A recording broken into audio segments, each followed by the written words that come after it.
Là, je suis navré. On va attendre l'heure. Pourtant, la précision suisse. Hein. Ah, c'est plus que ça. Non. Mais si ça se trouve, il m'entend. Et oui, on vous entend. Ah bon. Je parlais de la précision suisse. Eh bien, vous voyez, elle est là. Oui. Bonjour, comment allez-vous? Bonjour, ça va bien, je vous remercie. Et vous-même? Très bien. Vous êtes bien installé à Bruxelles? Ah oui, ça va, oui. Je vais pas à me plaindre. Très bien. Donc on va y aller? Oui, allons-y. Monumental.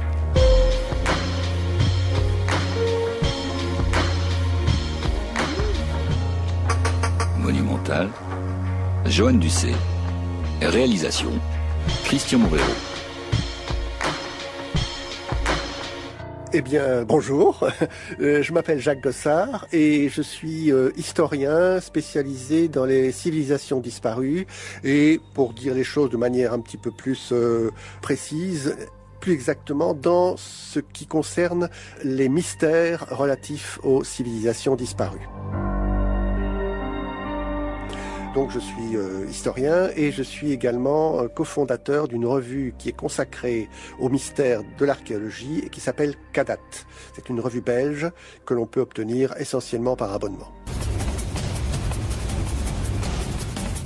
On dit que s'y trouvaient des édifices magnifiques, que les effectifs de son armée et sa marine étaient considérables, que c'était peut-être la société la plus évoluée du monde antique. On dit qu'elle a disparu en un jour et une nuit. Une civilisation extraordinaire, perdue à jamais. Dans votre livre Atlantide, paru aux éditions d'Hervy, vous compilez toutes les informations, toutes les théories sur le sujet. Comment est-ce que tout a commencé ? Alors en fait, au départ, je n'étais pas du tout partisan de l'Atlantide. Je n'étais pas ce que l'on appelle maintenant un atlantologue. Au contraire, disons qu'à force de lire et d'entendre des tas de choses sur l'Atlantide, un beau jour, j'ai décidé que j'allais mettre mon grain de sel pour démontrer une bonne fois pour toutes que l'Atlantide, c'était un mythe. Et donc j'ai commencé une étude en profondeur, voici déjà maintenant quelques années, et petit à petit j'ai été obligé de changer un peu mon fusil d'épaule parce que je me suis aperçu que l'Atlantide, eh bien c'était pas du tout un mythe, qu'il y avait énormément d'indices et même de preuves qui allaient dans le sens d'une réalité historique. Et c'est ainsi que j'en suis arrivé à écrire ce livre, et même plusieurs d'ailleurs, au sujet et de l'Atlantide et des Atlantes qui ont pu réchapper à la catastrophe.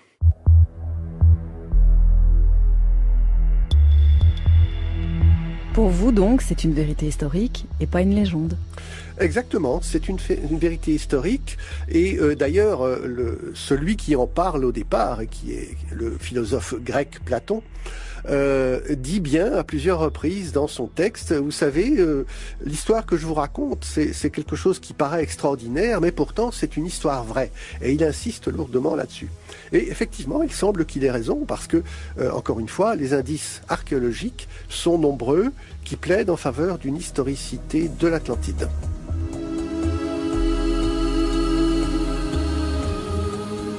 Dans cette émission, on va quand même beaucoup parler de théories, d'hypothèses, mais il faut dire qu'il y a des équipes scientifiques tout à fait sérieuses qui travaillent sur ce sujet qu'est l'Atlantide.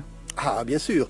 Au départ, je dirais qu'il y a encore une cinquantaine d'années, l'Atlantide, c'était surtout affaire d'amateurs, de gens qui étaient passionnés par le sujet, qui avaient plus ou moins de compétences. Et d'ailleurs, ça a fait beaucoup de tort, je crois, à l'Atlantide, au sujet Atlantide, parce qu'un certain nombre de gens qui n'étaient absolument pas compétents se sont mêlés d'étudier le sujet et d'émettre des hypothèses. Mais actuellement, je dirais que l'Atlantide, ou plutôt l'atlantologie, c'est devenu une branche de la science archéologique multidisciplinaire. C'est-à-dire qu'à côté d'archéologues, tout à fait reconnus, tout à fait sérieux, on trouve des vulcanologues, des géologues, des historiens de toutes sortes.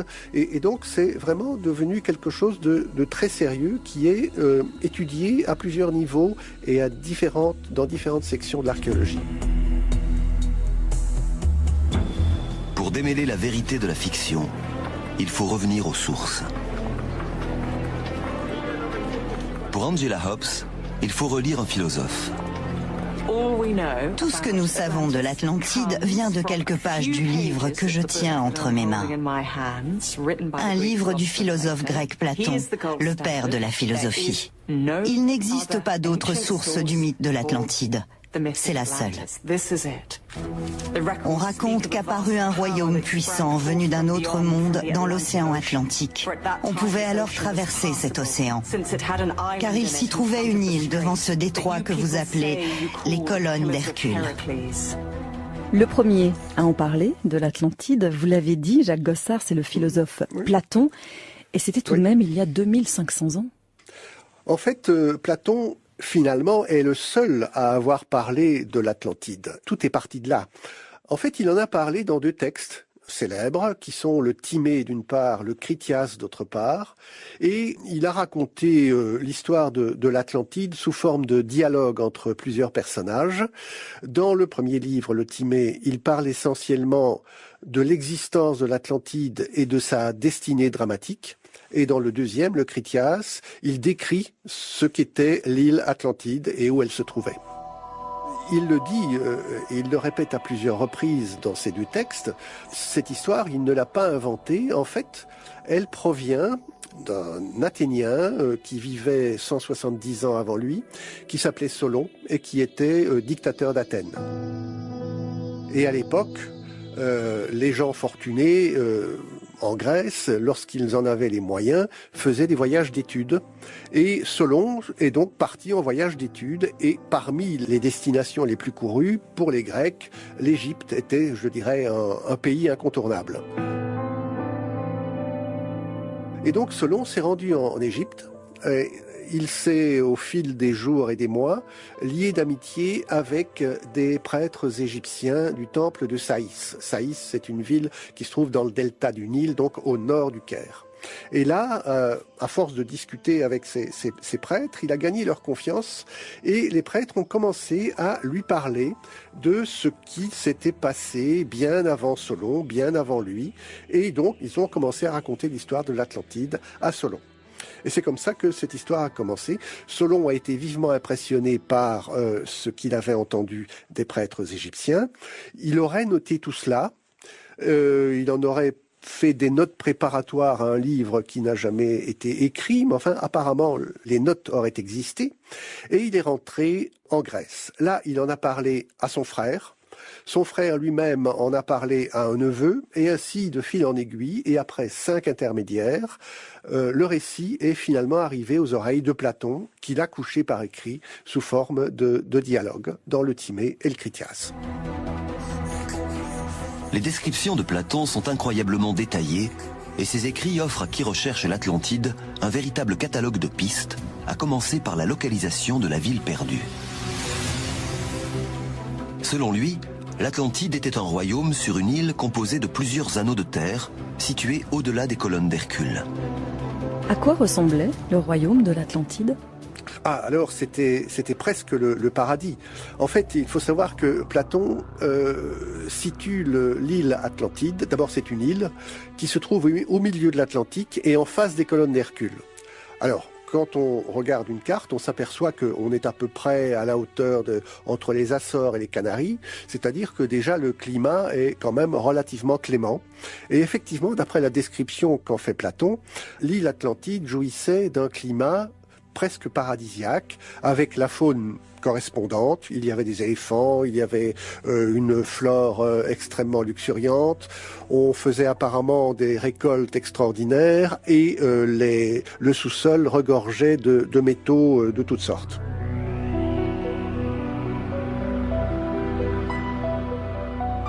L'Atlantide était un pays extrêmement riche où apparemment il faisait bon vivre. Quels indices exactement nous a laissé Platon? Sa description de l'Atlantide comporte environ 40 000 mots et est parsemée de détails très intéressants. Il écrit que c'était une grande cité, disposée en cercles concentriques de terre et d'eau. Elle était construite en pierre rouge, noire et blanche.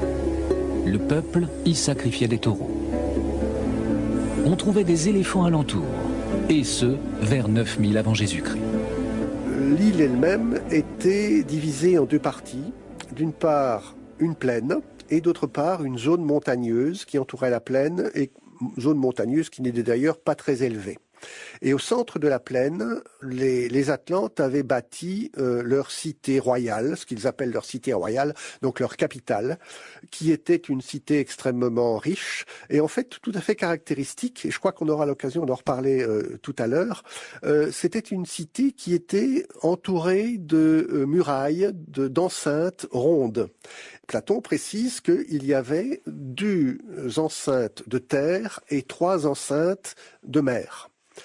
Et au centre de ces enceintes circulaires, on trouvait la cité proprement dite, avec une population apparemment nombreuse, parce qu'il précise que les maisons étaient accolées les unes à côté des autres. Il y avait un temple qui, d'après Platon lui-même, était immense et qui, bien entendu, était recouvert d'or et qui était consacré à Poséidon et à l'épouse de Poséidon qui s'appelait Clito et qui était une fille du roi de l'Atlantide. Il y avait également des temples, il y avait un port maritime qui était très important et dans lequel venaient s'amarrer les plus grands navires venant de toutes les parties du monde. Donc c'était vraiment un endroit stratégique extrêmement important et notamment au point de vue commercial. L'île était gouvernée par 10 rois qui se partageaient le territoire et ces 10 rois se réunissaient périodiquement pour définir une politique commune. En dehors de ça, il semble que les Atlantes aient surtout été, d'une part, des agriculteurs, parce qu'on trouvait des champs autour de la capitale, mais également et surtout des commerçants qui possédaient une flotte nombreuse qui leur permettait d'aller un peu dans toutes les directions et de commercer avec les peuples du continent européen et probablement aussi continent américain. Mais ça, disons que on le déduit de ce que dit Platon et notamment on le déduit du fait que, d'après Platon, l'île se trouvait en face des colonnes d'Hercule, donc dans l'océan Atlantique. Et que sont ces colonnes d'Hercule ? Alors oui, les colonnes d'Hercule, en fait, c'est ce que l'on appelle actuellement le détroit de Gibraltar, tout simplement.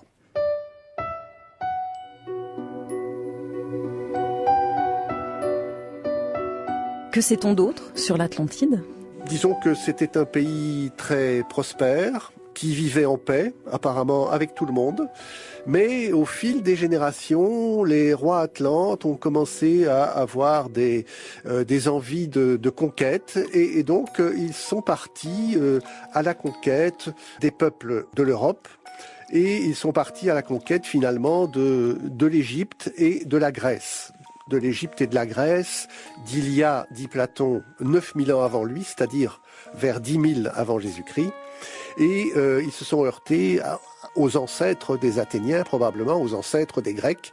Et au cours d'une grande bataille entre les armées atlantes et les armées grecques, finalement, les armées atlantes ont été défaites.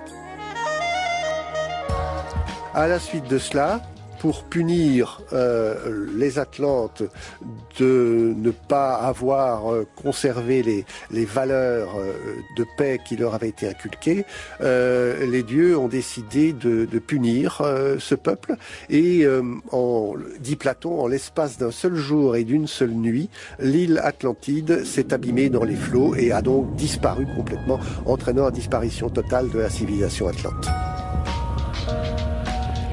Donc ça se passait aux alentours du 10e millénaire avant Jésus-Christ, si l'on suit le texte de Platon à la lettre, évidemment.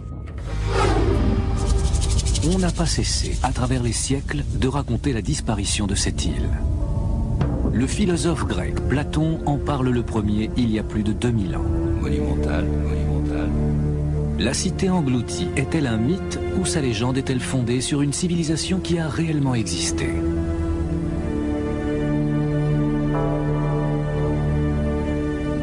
Et pourquoi tant de gens sont-ils portés à la croire ?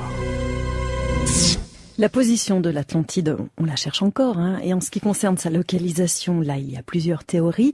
Une qui revient souvent, c'est celle qui nous dit que l'Atlantide se trouverait au sud de l'Espagne. Qu'est-ce que vous en pensez ? Alors c'est une des dernières théories. Jacques Gossard, historien, auteur du livre Atlantide. l'Atlantide, édition d'Hervey. Bon, il faut savoir que l'Atlantide, on l'a baladé un petit peu partout dans le monde. C'est le sud de l'Espagne, c'est la Méditerranée orientale. Bon, ça, je dirais que ça peut encore se concevoir. C'est le détroit de Gibraltar proprement dit. Il y a aussi une théorie assez récente qui date d'une dizaine d'années qui parle d'une petite île dans le détroit lui-même, à l'époque où le détroit était un peu plus large et un peu plus long. Mais on a baladé l'Atlantide aussi du côté de la Chine, de l'Indonésie, au pôle Nord, au pôle Sud et même en Auvergne. Donc je dirais qu'on a trouvé l'Atlantide un petit peu partout. Alors effectivement, là, une des dernières théories situe l'Atlantide dans le sud de l'Espagne, dans la région de Cadix exactement, donc en Andalousie. Je dirais que le seul indice sur lequel se sont basés les archéologues, c'est le fait que les images satellites ont révélé qu'il y avait des structures enfouies à cet endroit, et notamment des structures rectangulaires, mais également des structures circulaires. Et là, je vous rappelle ce que nous disions à propos de la capitale de l'Atlantide, était selon Platon entourée d'enceintes circulaires. Alors, faisons le rapprochement entre le récit de Platon et ce que révèlent les relevés satellites. Les archéologues qui ont étudié la région en ont conclu qu'il s'agissait de l'Atlantide, d'autant que la région a été balayée par une série de tsunamis qui ont donc été autant de catastrophes susceptibles de mettre à mal la civilisation de la région. Ceci étant, il y a un petit problème de date. Et il y a un petit problème de localisation, parce que je le rappelle, Platon parle d'une île située au-delà des colonnes d'Hercule, au-delà du détroit de Gibraltar donc, et au-delà du détroit de Gibraltar, c'est l'océan Atlantique, ça n'est pas le sud de l'Espagne. Première chose. Deuxième chose, Platon dit que cette catastrophe qui a vu la disparition de l'Atlantide s'est déroulée 9000 ans avant lui, donc aux alentours du 10e millénaire avant Jésus-Christ. Or, ce qu'on a retrouvé dans le sud de l'Espagne, ça date de l'âge du bronze, disons vers 3000 avant Jésus-Christ à peu près. Donc il y a là une énorme discordance au niveau des dates et même au niveau de la localisation. Donc je dirais que là c'est un cas un peu typique de ce que l'on fait en matière d'atlantologie. On découvre des structures, que ce soit des structures enfouies dans le sol ou qu'elles soient le plus souvent enfouies au fond de la mer. Ça, c'est bien, c'est indiscutable, les structures existent, mais ensuite on relie ça à l'Atlantide et ça, c'est un pas qu'il faut faire avec prudence et en général on le fait, je dirais, sans prendre toutes les précautions et surtout en manipulant le texte de Platon en fonction de ce qu'on a découvert. Ça me paraît un petit peu abusif. Voilà. La quête de l'Atlantide a été l'idée fixe de nombreux grands érudits depuis des siècles et cette obsession a conduit les chercheurs partout sur le globe. Selon certains spécialistes et explorateurs, la description de Platon d'une cité à l'architecture et organisation sociale sophistiquée renvoie à de mystérieuses ruines sur des îles grecques. Dans le sous-sol argileux de cette colline de Crète est enfouie la preuve d'une ancienne civilisation très en avance sur son temps. Les archéologues l'ont appelée la civilisation minoenne. Dans le monde archéologique, il y a deux écoles. Il y a ceux qui disent que l'Atlantide, c'est un mythe et que l'Atlantide n'a jamais existé. Et puis, il y a ceux qui veulent bien admettre que l'Atlantide a existé, mais alors, en général, ils répugnent à admettre que une civilisation avancée ait pu s'épanouir au 10e millénaire avant Jésus-Christ, en plein océan Atlantique. Et donc, ils cherchent des solutions alternatives. Et une solution alternative, ça a été la région qui entoure la Crète et notamment le sud des îles Cyclades.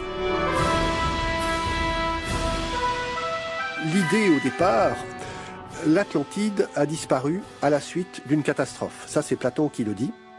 Alors, quel genre de catastrophe ?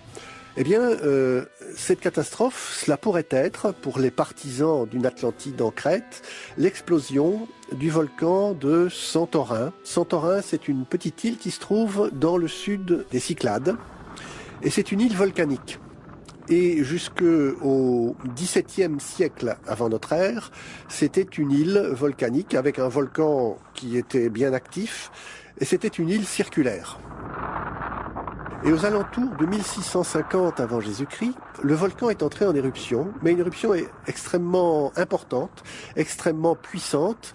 Et donc, cette éruption du volcan de Santorin a été telle que c'est toute l'île qui a véritablement explosé et qui a envoyé dans l'atmosphère des cendres volcaniques jusqu'à, on estime, 30 km de hauteur, et ces cendres volcaniques ont affecté toute la Méditerranée orientale. C'est ainsi que ces cendres, on les retrouve notamment sur les côtes égyptiennes.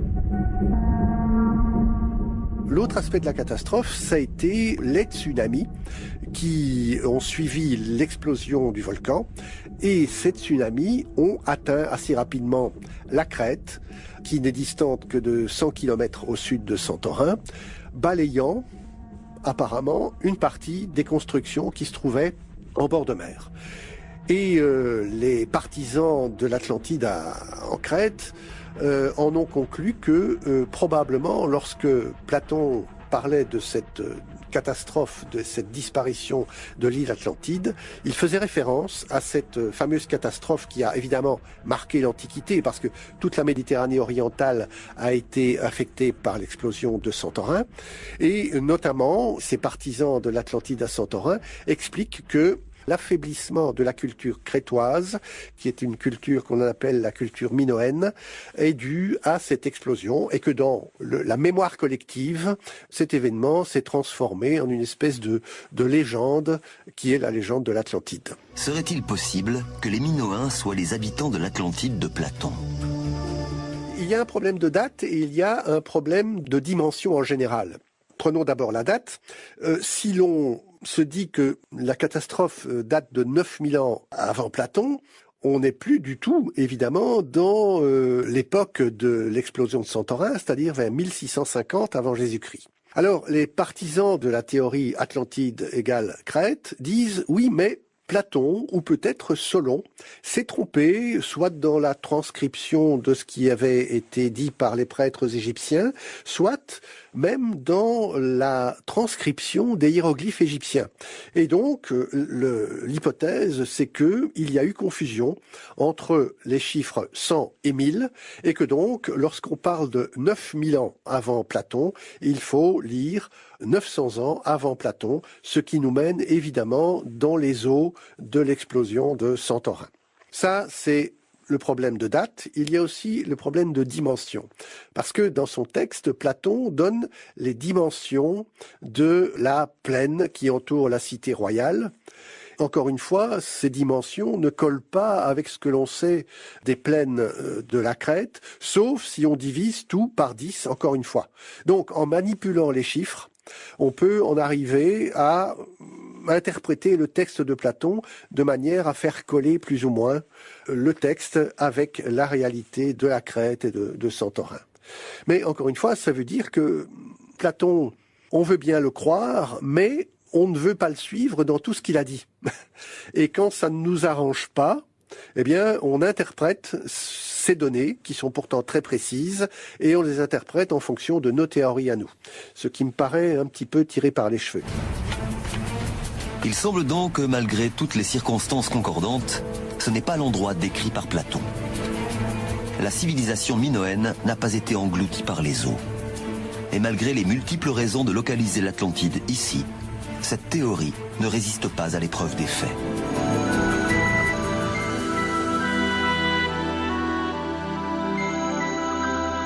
Monumental aujourd'hui, l'Atlantide, avec Jacques Gossard, historien. Mais quelle est selon vous alors l'hypothèse scientifique la plus plausible? Alors, je vous rassure tout de suite, c'est pas l'Auvergne. En ce qui me concerne, je pense qu'il faut suivre le texte de Platon. Et en suivant le texte de Platon, on arrive à quelque chose qui tient la route au point de vue scientifique, au point de vue archéologique. Donc, je le répète encore une fois, Platon dit l'île Atlantide se trouvait au milieu de l'océan Atlantique, c'est-à-dire elle se trouvait au-delà du détroit de Gibraltar. Alors, si nous allons voir au milieu de l'océan Atlantique, qu'est-ce que nous voyons? Eh bien, nous voyons d'abord qu'il y a une énorme faille géologique constituée d'une série de volcans qui séparent véritablement l'océan Atlantique en deux. Et cette faille, ce qu'on appelle la dorsale atlantique, divise véritablement tout l'océan et va vers le nord jusqu'en Islande. Et l'Islande est située sur cette faille. On a eu, il y a assez peu de temps, la preuve que cette partie volcanique était encore bien en activité, puisque un certain nombre de volcans islandais sont entrés en éruption et ont fortement perturbé le trafic des avions un petit peu partout dans le monde, et spécialement en Europe. Donc c'est une zone volcanique, et c'est une zone donc qui est éminemment fragile et susceptible d'entrer en éruption au moindre choc un petit peu important. Là, je résume assez rapidement la théorie. Selon une hypothèse, il existait donc au milieu de l'océan Atlantique, dans ce qui constitue actuellement l'archipel des Açores, il existait une île. Cette île était l'île Atlantide. Et puis un jour, est arrivé un visiteur venant de l'espace, ce que l'on appelle actuellement un impacteur, c'est-à-dire un astéroïde.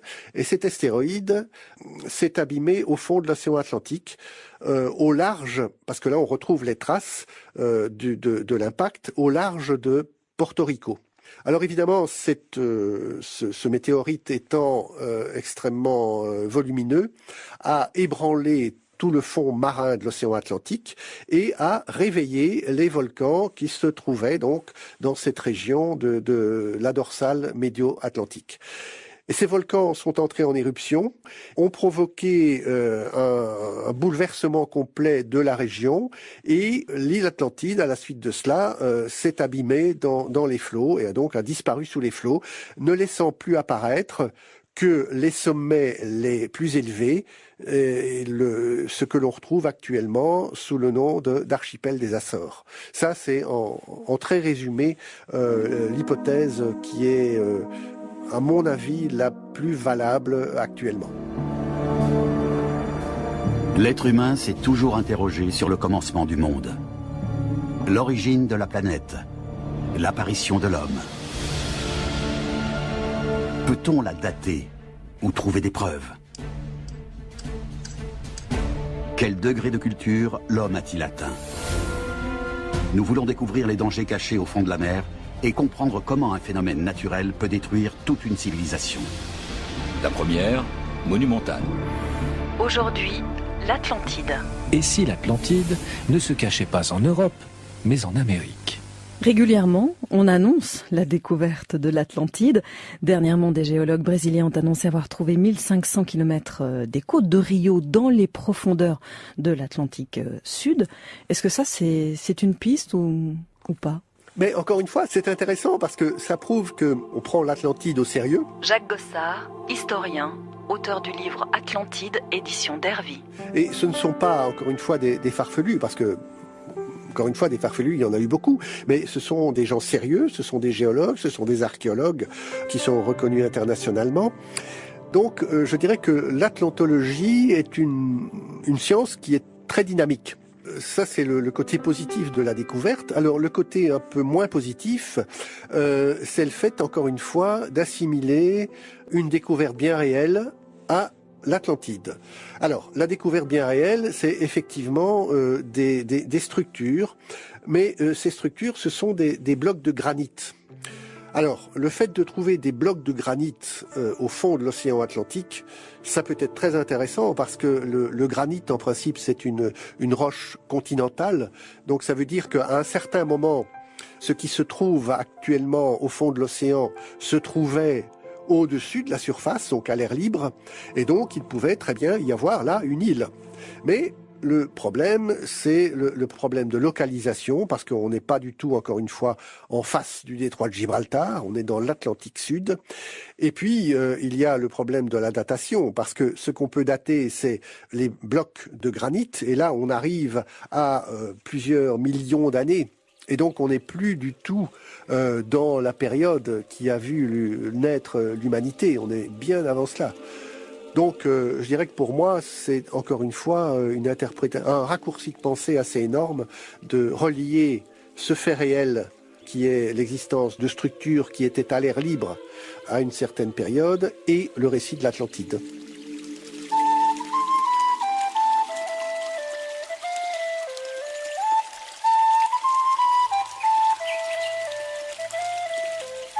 Si on trouve la localisation de l'Atlantide, on pourra donc expliquer de quelle manière elle a disparu. Peut-être, mais encore une fois, si on trouve des vestiges, et on pourrait, à mon avis, trouver des vestiges dans l'océan Atlantique, au milieu de l'océan Atlantique, on pourrait effectivement peut-être expliquer pourquoi l'Atlantide a disparu. Ceci étant, on trouve quand même des vestiges dans l'océan Atlantique. On en trouve d'abord à Bimini. Bimini, c'est une des plus petites îles des Bahamas. Et là, l'histoire est assez curieuse, parce que la première fois que on a parlé de Bimini, c'est dans les lectures d'un médium américain qui s'appelait Edgar Cayce. Edgar Cayce était un médium qui faisait des lectures médicales, c'est-à-dire qu'il recevait les gens, ça se passait dans les années 30-40, et Edgar Cayce, sous hypnose, leur diagnostiquait leur maladie et leur prescrivait des médicaments. À force de recevoir des gens, il en est arrivé à leur parler de leurs vies antérieures. Et parmi ceux qu'il recevait, il disait, vous, dans une vie antérieure, vous avez été Atlante. Et ainsi, Edgar Cayce, petit à petit, s'est intéressé à l'Atlantide par l'intermédiaire de ses lectures qu'il faisait sous hypnose. Et dans une de ses lectures, il dit, mais l'Atlantide a actuellement disparu, mais elle pourrait très bien ressurgir, et elle ressurgira dans les années 1968-1969, au large des Bahamas, du côté de Bimini. Alors, bien sûr, l'affaire en est restée là, et en 1969, 2 pilotes américains on survolait la région de Bimini, donc dans les Bahamas, et subitement, en passant au large de Bimini, ils ont constaté qu'il y avait des structures qui semblaient se trouver sous l'eau, et très rapidement, les archéologues américains se sont penchés sur la question. On a plongé et là, on a constaté qu'il y avait sous l'eau d'énormes structures faites de grands blocs de pierre et qui constituaient des sortes de murailles d'à peu près 80 mètres de long. Les archéologues qui ont étudié le site en ont conclu qu'il s'agissait peut-être d'un port de l'Atlantide. Alors évidemment, le fait de dire que c'était un port, ça pouvait encore passer, mais que c'était un port de l'Atlantide, ça, bien entendu, ça a créé la polémique qui n'est toujours pas éteinte actuellement, parce que certains soutiennent que les structures en question sont en fait un caprice de la nature et que malgré les analyses qui ont été faites, ils soutiennent que ces structures sont tout à fait naturelles. Ça, c'est d'un côté de l'Atlantique. De l'autre côté de l'Atlantique, on trouve également des structures à peu près similaires et qui se trouvent, elles, au large de l'île de Lanzarote. Lanzarote, c'est une des îles des Canaries. Et on retrouve à peu près les mêmes structures, genre de longues murailles en grosses pierres, en mégalithes, et également une sorte d'escalier que l'on a interprété comme étant peut-être un hôtel. Voilà, on n'en sait pas plus, parce que tant du côté de Bimini que du côté de Lanzarote, eh bien, il faudrait faire des fouilles plus approfondies. Mais pour faire des fouilles sous-marines, il faut de l'argent, il faut des équipes spécialisées, et apparemment, ça n'intéresse pas grand monde d'aller fouiller là-dessous. Mais manifestement, il y a quelque chose, et il faudrait aller voir exactement ce que c'est.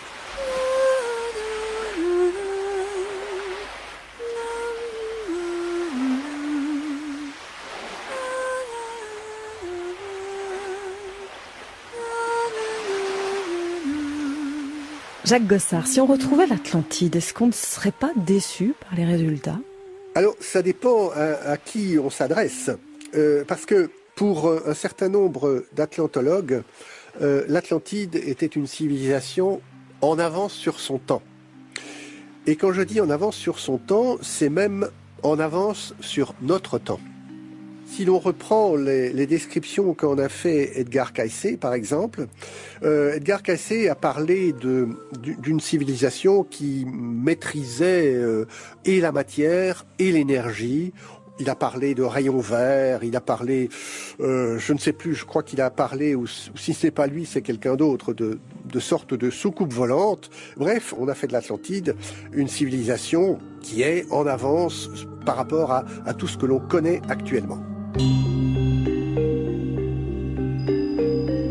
L'autre aspect des choses, c'est de considérer que l'Atlantide a certes existé, mais que c'était tout simplement une civilisation en phase avec son temps.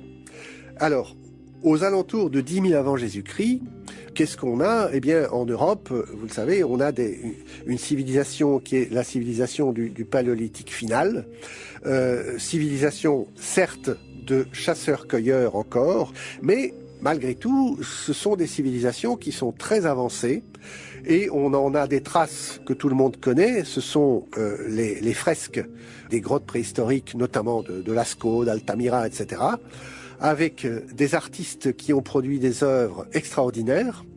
Et il faut savoir que ces artistes, eh bien, pendant qu'ils travaillaient, ils ne pouvaient pas chasser, et que donc la culture de Lascaux, par exemple, et des environs de Lascaux, était suffisamment organisée, suffisamment développée pour permettre à des gens de passer leur temps à faire des petits dessins.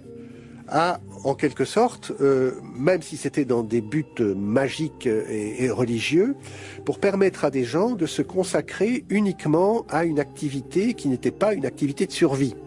Donc, pour en arriver à ce niveau de civilisation, il faut quand même, je dirais, être assez avancé.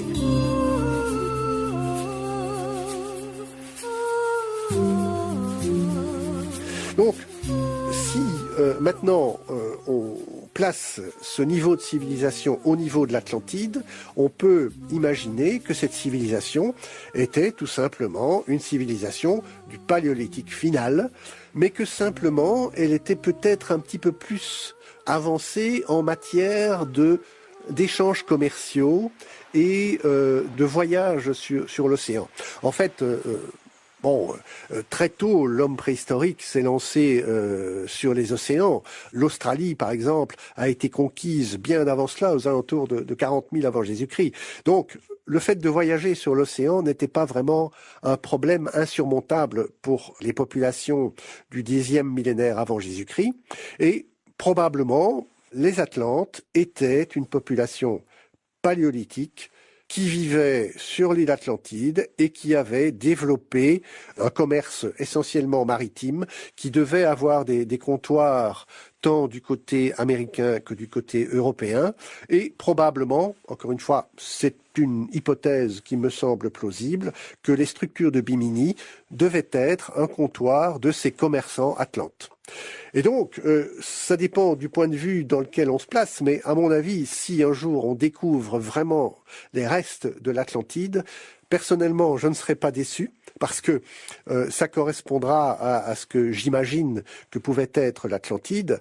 Mais si l'on pense que l'Atlantide était une civilisation qui connaissait la machine à laver le linge atomique, alors évidemment, il y a beaucoup de chances que ceux qui pensent ça seront déçus.